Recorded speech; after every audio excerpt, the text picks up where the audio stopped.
안녕하세요. 김호준입니다. 사립 유치원 문제가 여전히 안 풀리고 있습니다. 자유한국당이 관련 3법 처리를 반대하고 있기 때문이기도 하고 유치원 단체의 요구 사항 때문이기도 합니다. 자유한국당의 반대는 나름의 정치적 셈법이 있을 테니 이건 이해의 영역이 아니고 정치적 선택의 문제로 받아들입니다만 유치원 단체의 요구 사항 중에는 개인적으로 도무지 이해가 가지 않는 대목이 있습니다. 유치원 시설의 사용료를 정부가 부담해야 한다는 주장입니다.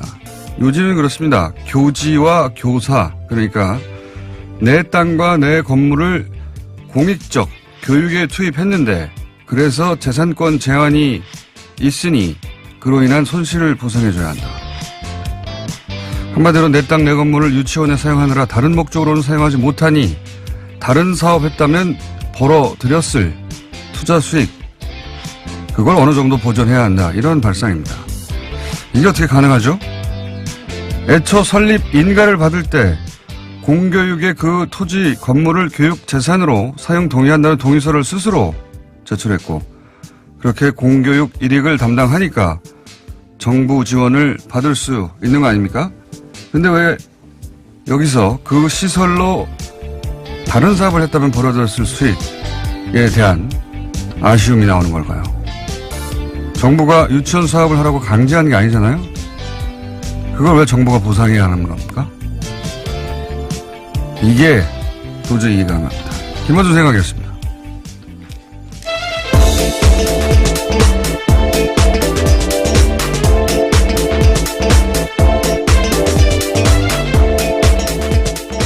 시사인의 김은지입니다. 네.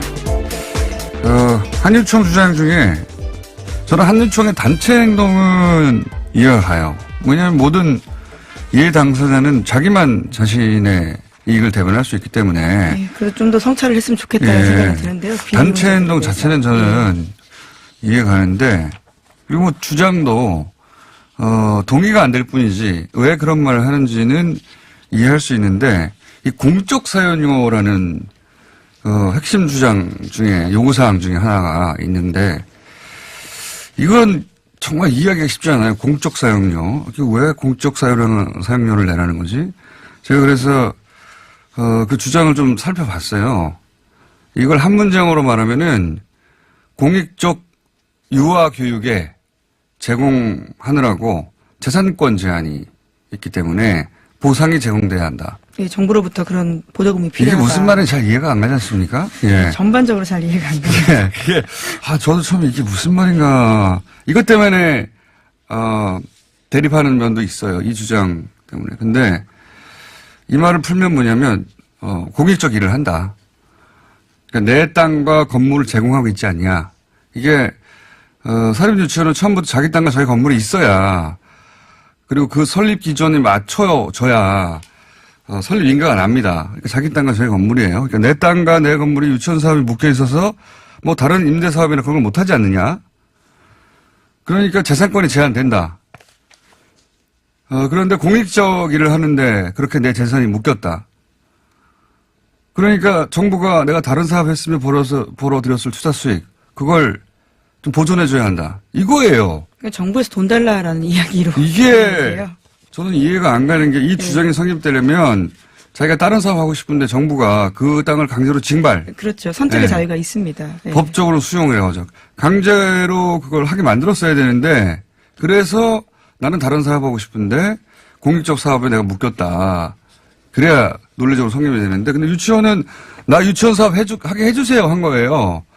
그러면서 신청을 하고 동의서를 쓰고 그리고 인가를 받고 그랬더니 정부가 지원을 한 거란 말이죠. 공익적 사업을 하니까. 누구도 강제한 게 아닌데 이게 왜 이런 주장이 나오는지 이게 이해가 안 가죠. 네, 그리고 지금 나오는 내용들도 되게 회계를 투명하게 하겠다라는 부분들인데요. 여기까지 왜 가는지 잘 이해가 안 갑니다. 그건 뭐 원래 하던 관성이 있고 이거는 원래 하던 대로 해주세요라면 이건 새로운 주장이에요. 그렇죠. 예, 새로운 주장인데 돈 더 달라는 건데 그래서 제가 왜 이런 주장이 이게 가능할까 이해를 해야 비판을 할 수 있으니 그리고 이게 지금 계속 막혀 있으니까 그리고 이걸 다른 곳에서 해설해 주길 기대했는데 해설을 안 해줘서 제가 시도를 해보는 겁니다. 감정이입을 한번 해봤어요. 내재적 접근을 하시겠다는 그러니까 거죠. 건물주가 돼서 생각을 해봤다 이거죠. 건물주가 돼서 왜 이런 발상이 나올까. 자, 땅이 있고 건물이 있어요. 유치원 사업을 하면 정부 지원을 받는다고 해서 했어요. 근데 가만 보니까 건물에 다른 임대 사업을 했으면 하는데 그거는 이제 못해요. 그리고 또 다른 사업으로 돈을 번 사람도 눈에 들어옵니다. 그러니까 이미 주어진 돈은 당연한 것이고 아쉬움이 생기는 거예요. 이거 다른 사업을 여기다 더 추가적으로 한다든가 혹은 전혀 다른 사업을 했으면 수익을 더 벌 수 있지 않았을까? 본전 생각 같은 게 있는 거죠. 이거는 왜 건물에 그 세입자가 들어와가지고 장사가 잘 되면 그거 내가 하면 잘 될 것 같은데 이런 건물주들이 있지 않습니까? 괜히 세줬다 내가 할 걸. 그래서 실제로 쫓아내는 경우들도 꽤 있습니다. 젠트리피케이션 같은 것들을 이용해서요. 그게 그거하고 그 건물주의 마음하고 똑같은 거예요. 그러니까 처음부터 건물주들이 자기가 그 장사를 거기서 식당을 했으면 왜 세를 해서 잘 될 것 같았으면 왜 세를 줬겠어요. 자기가 할 자신이 없거나 그런 리스크 부담을 하기 싫어서 세를 준 거 아닙니까? 그러니까 그래서 세입자가 장사가 잘 되니까 근데 그동안 임대료를 준 세입자가 고마운 게 아니라 그걸 내가 했으면은 그 임대료 이상 벌었을 텐데 그래서 결국 쫓아내고 자기가 하다가 망하는 경우가 많죠. 네, 마음이라기보다는 심보라고 보는 게 나을 것 같은데요. 저는 이 마음과 거의 똑같은 성격의 마음이라고 봐요. 그러니까 정부가 내가 다른 장사했으면 더 벌었을 텐데 이거 보상해 줘야 되는 거 아닌가 이런 마음. 그 이상 아닙니다. 이게 저는 이건 절대로 정부가 협상에 의해서는 안 되는 대목이라고 보고 지금 안 되는 이유 중에 그러니까 협상이 진척이 안 되는 이유 중에 하나가 이거다. 이해가 안 돼서 이해해 보려고 노력해요. 예. 네, 내재적 접근이 딱히 성공하지 못했던 것으로 이해하겠습니다. 공적 사용료. 예. 이게 계속 등장하거든요. 해설이 없어서 제가 해설 한번 시도해 봤어요. 왜 진척이 안 될까?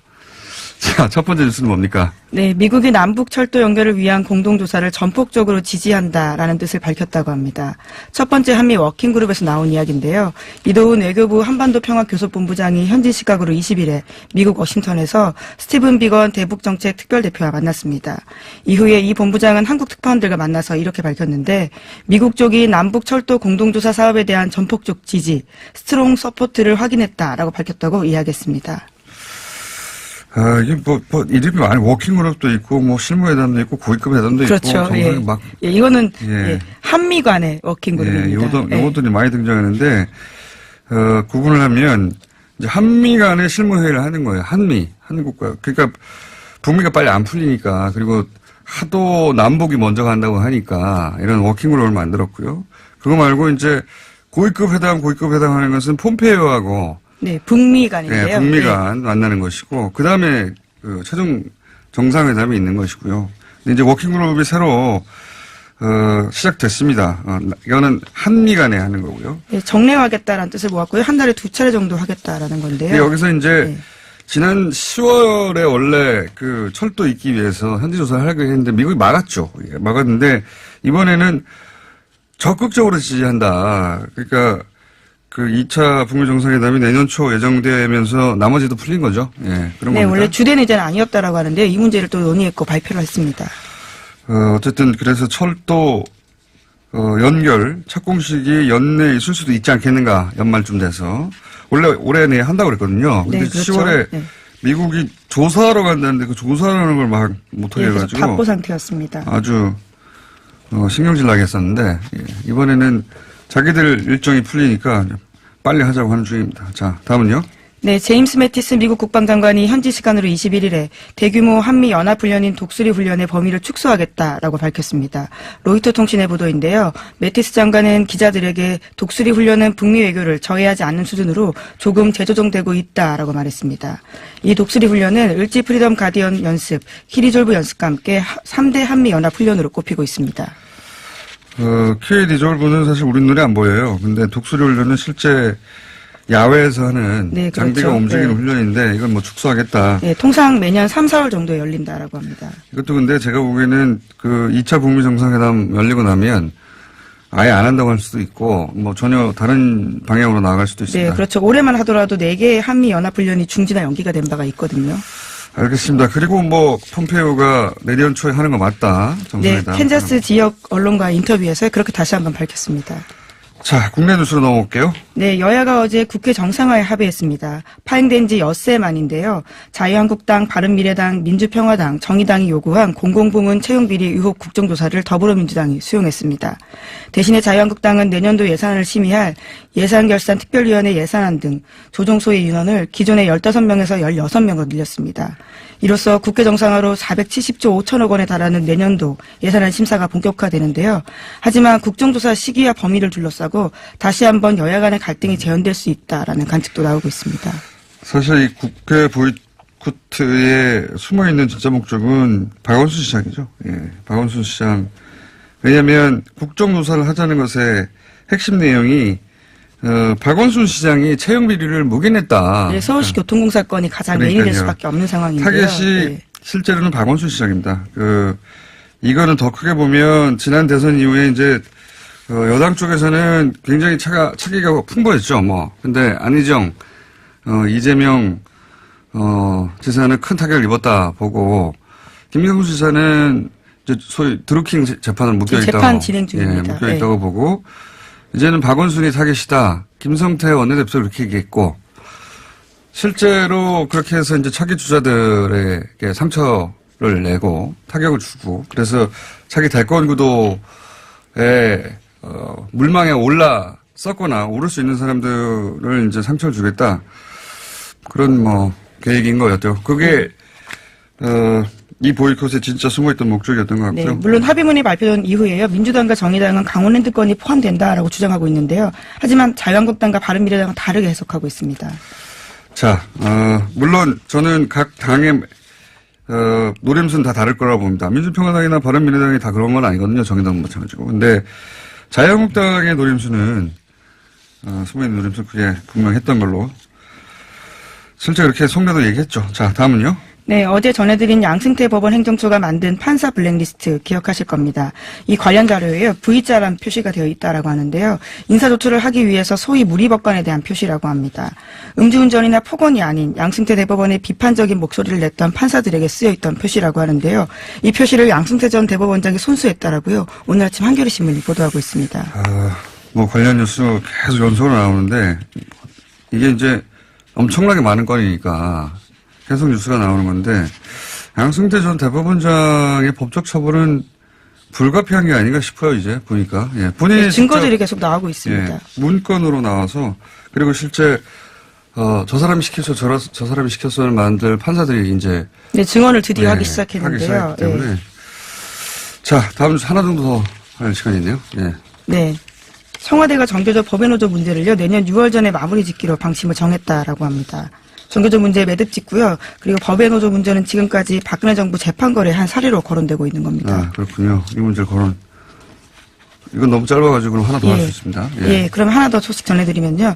이른바 해경군 김 씨의 트위터 계정에 등록된 지메일 아이디와 똑같은 아이디가 포털사이트 다음에서 사용됐다라고요. 경찰 조사 확인됐다라고 합니다. 그리고 이 아이디의 마지막 접속 장소가 이재명 경기지사의 자택이었다라고 하는데요.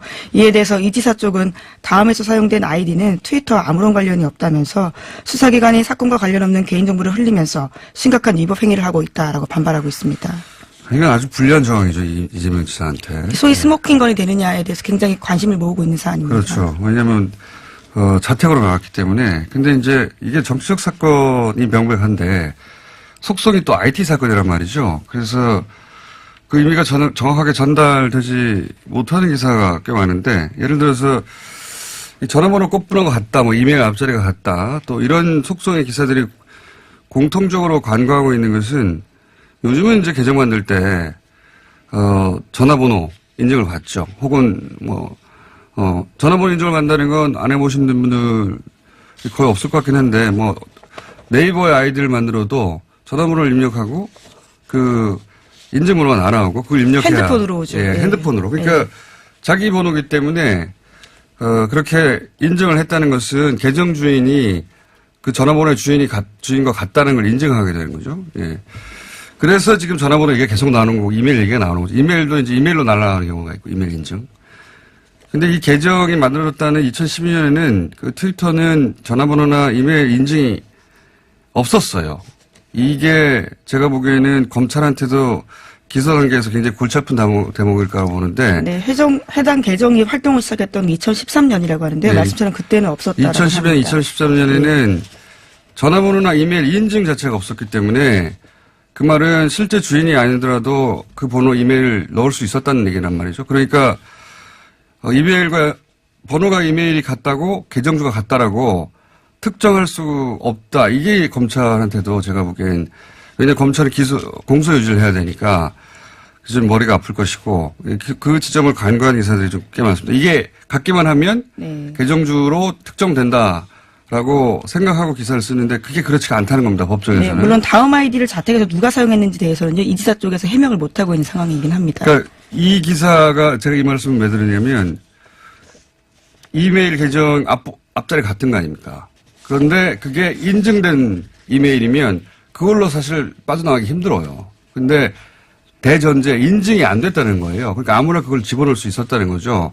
이게 제가 보면 검찰 기소 단계에서 골치 아플 것이고 그럼 뭐 트위터 본사에 연락하면 되지 않느냐. 그런 기사가 굉장히 많은데 근데 이제 트위터 본사는 어떤 계정주도 확인을 안 해줍니다.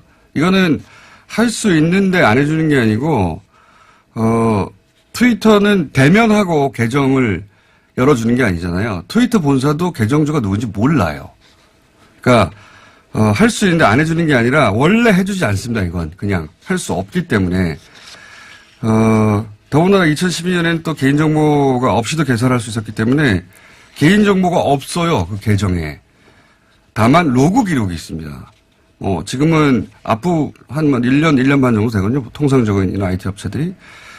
지금은 보관기간이 그 2013년 거는 지나갔을 것이고 최근 한 1, 2년 건 있을 수 있는데 그러니까 트위터 본사가 로그 기록을 주면 그거를 수사기관이 확보해서 그 접속 IP와 특정인의 동선이 일치한다. 최순실 태블릿 그걸로 확인한 거죠. 이렇게 수사기관이 확인할 수는 있지만 트위터 본사는 그런 걸 안 해줍니다. 그러니까 트위터 본사에 물어보면 다 해결된다. 계정주인 것도 계정주가 아닌 것도. 그건 사실이 아니에요. 네, 또 휴대전화를 확인하면 좀 좋을 텐데요. 그게 또 네. 불가능한 상황이라고 하고 있습니다. 그러니까 이게 그렇다고 이재명 지사한테 유리하냐? 아닙니다. 거꾸로 이재명 지사가 아니라는 걸 입증하기도 불가능한 거예요. 제가 보기에는 공소 유지 차원에서 검찰도 골치가 아프고 방어도 골치가 아픕니다.